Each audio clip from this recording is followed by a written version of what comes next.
They called him the Playboy of the PGA Tour, a hustler who owned bars and managed topless bands, a man with a death stare that could break opponents before they even swung. But Raymond Floyd wasn't just golf's bad boy. He was a champion who rewrote the rules of longevity and left a legacy that still sparks debates today. Most golfers peak in their 30s and fade away. Floyd? He won his first PGA Tour event at 20 and his last at 49. He conquered golf across 4 different decades and became the first player in history to win on both the PGA Tour and Senior Tour in the same year. Then he had the audacity to criticize the Hall of Fame that inducted him. This is the story of how a North Carolina hustler became one of golf's most complex champions, and why his controversial opinions might actually be protecting the sport he dominated for so long. Raymond Floyd was born with a golf club in his hands and rebellion in his heart. Growing up in North Carolina, he could play just as well left-handed as right-handed. His athletic ability was so impressive that the Cleveland Indians offered him a pitching contract in 1960. But Floyd chose golf instead. He attended the University of North Carolina for exactly 1 semester before turning professional in 1961. His first PGA Tour victory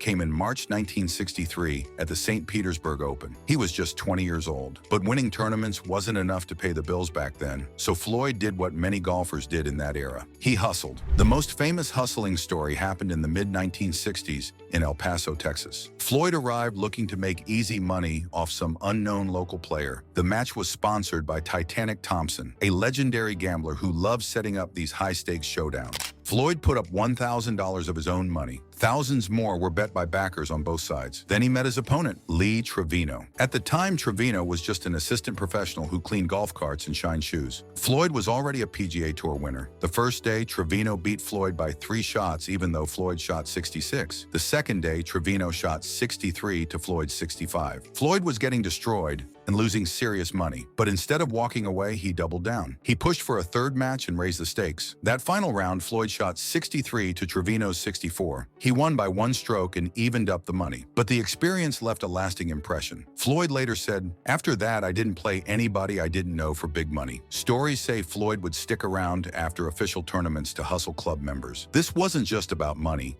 It was about survival. Professional golf offered no guaranteed income back then. Every shot mattered because losing meant you might not eat that week. This pressure cooker environment forged Floyd's competitive character. The constant stress of high-stakes money games gave him a killer instinct that would define his entire career. He learned to perform when everything was on the line, and he learned that intimidation could be just as powerful as skill. Away from golf, Floyd built a reputation as the tour's ultimate playboy. He co-owned a bar in San Francisco called Coke's, where he would occasionally play guitar on stage. But his most shocking business venture was investing in the Ladybirds, a topless band. This lifestyle reportedly staggered Floyd's friends on tour. While other golfers lived quiet, conservative lives, Floyd was bold and brash. He lived on his own terms and didn't care what anyone thought. This confidence off the course translated directly to his intimidating presence on it. Floyd was known throughout the golf world for his death stare. He had a large, imposing stature and an intimidating personality that could unsettle opponents before they even started playing. But this wasn't just natural meanness, it was psychological warfare. The most famous example happened during a Ryder Cup match in the 1980s. Seve Ballesteros, the European star, was reportedly coughing at strategic moments. The cough seemed to only appear when American players were hitting their shots. Ballesteros had a reputation for gamesmanship and creating conflict in Ryder Cup play. But Floyd wasn't having it. He walked right up to Ballesteros and said, "I heard you had a cough yesterday. You won't be having one at all today." The result? Seve's illness mysteriously disappeared. Floyd had called out one of golf's biggest stars and won the psychological battle before the first shot was hit. This incident shows how Floyd understood the mental game better than almost anyone. In golf, confidence and focus are everything. If you can get inside an opponent's head, you've already gained a huge advantage. Floyd's intimidating presence wasn't just personality, it was strategy. Most golfers are done winning by their mid-40s. Floyd was just getting started on his second act. His career longevity is almost unbelievable when you look at the numbers. Floyd won PGA Tour events in 4 different decades, the 1960s, 70s, 80s, and 90s. Only one other golfer in history has accomplished this feat, Sam Snead. That's it, just 2 players in over a century of professional golf. His final PGA Tour victory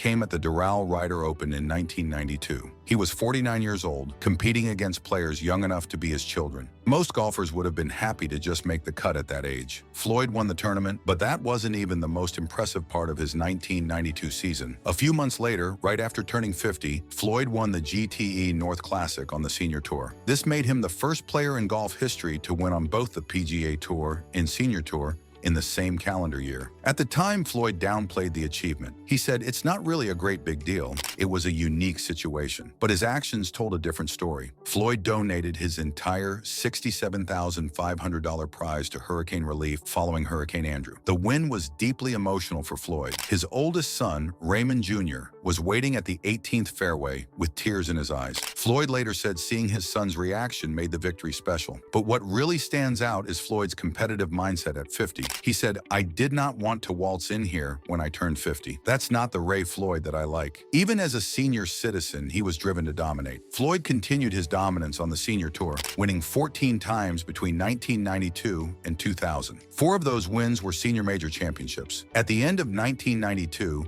he was ranked 14th in the official World Golf Ranking, 14th in the world at age 50. You might think being inducted into the World Golf Hall of Fame in 1989 would make Floyd a cheerleader for the institution. Instead, he became one of its harshest critics. Floyd was inducted with 22 PGA Tour wins and 4 major championships. His resume was unquestionable, but as the years went by, he watched the Hall of Fame induct players he felt didn't meet the standard. Floyd made his views very clear after later induction announcements. He said, "The bar has been lowered. Guys get voted into the Hall of Fame who don't belong, who lack the numbers. I'm very upset at the Hall of Fame for that. It's not fair to the people who went in early." His personal benchmark was strict. 1 major should not get you into the Hall of Fame. Maybe 1 major and 40 wins. You should have at least 2 majors. At least. Wow, there are guys in there that it's a joke. It takes integrity away from the term Hall of Fame. Floyd wasn't speaking in generalities. He named specific players he felt didn't belong. Fred Couples with 15 wins and 1 major. Colin Montgomery with 31 European Tour